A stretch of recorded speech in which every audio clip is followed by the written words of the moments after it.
Hello mga beshi! So ang aming day 4 nga na ginawa ay pumunta sa kung saan nga talaga yung bahay ng aking mister.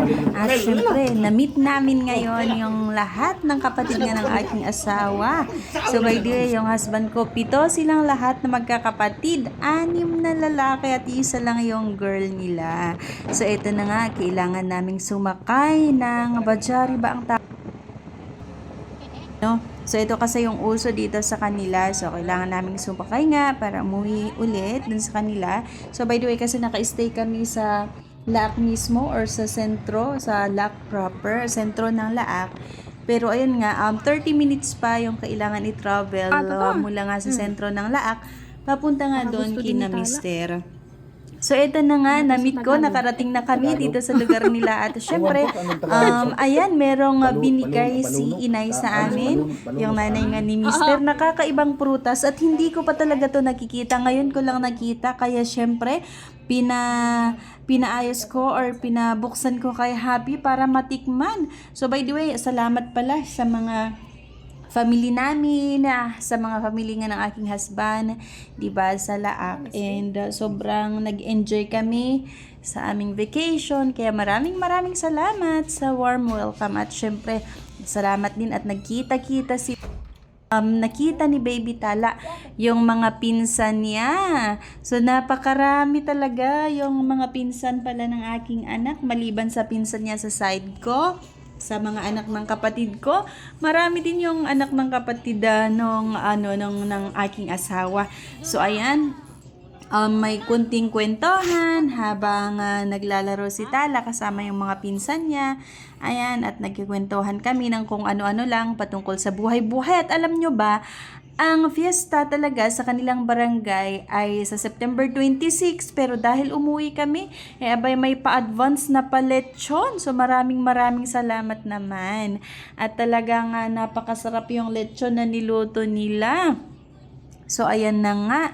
Pa-advance yan kasi sabi nila, actually ang sabi nga nila, mag-stay muna kami hanggang sa 26 kasi bawat bahay daw or sa kanilang barangay kasi or fiesta ng kanilang barangay, talagang may mga paletsyon, may mga handaan bawat bahay at maging sa kanilang mga bahay-bahay or bahay ng mga kapatid ni Mister, talagang pinaghahandaan din yung fiesta. Pero kasi kailangan na rin naming makauwi, kaya yan, nagpa-advance sila ng paletsyon.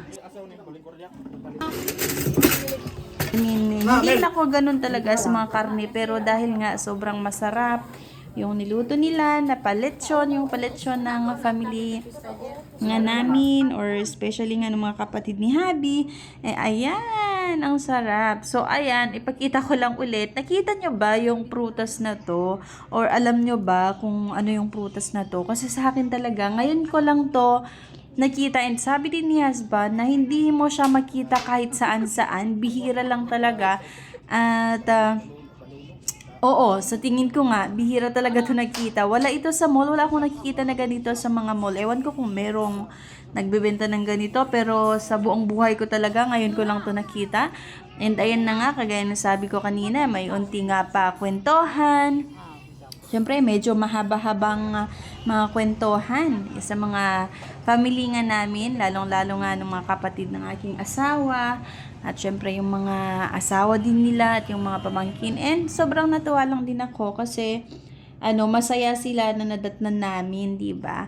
And ayan, may pa-picture pa at sabi ko nga, ang laki nilang pamilya, kaya pala pag may tatakbo sa kanila na sa politika, talagang mananalo sa dami nila. So, hindi pa kami nagpicture lahat niyan, ha?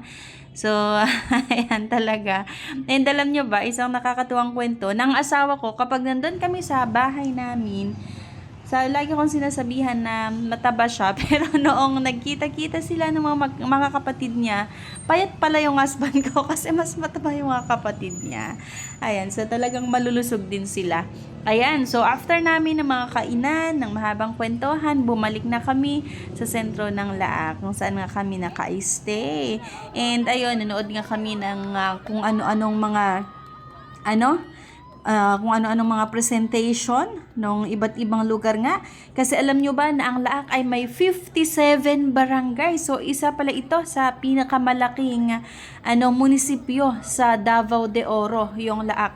Kasi ngayon nga ay, dati daw ay 47 barangay, pero ngayon 57 barangay. So, napakarami. So, ayan lang mga beshies. And, ayan, maraming salamat for watching. At abangan nyo ang mga next na video natin sa ating paglalakbay. Bye-bye!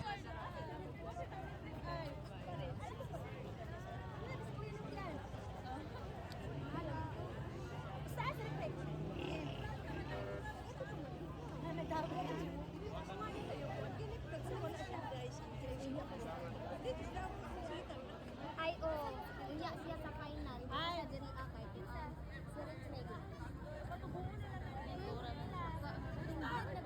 Di ba si Rick Rick ba? Doon na ang na. Wala lagi daw siya. Wala dira dito na sa final.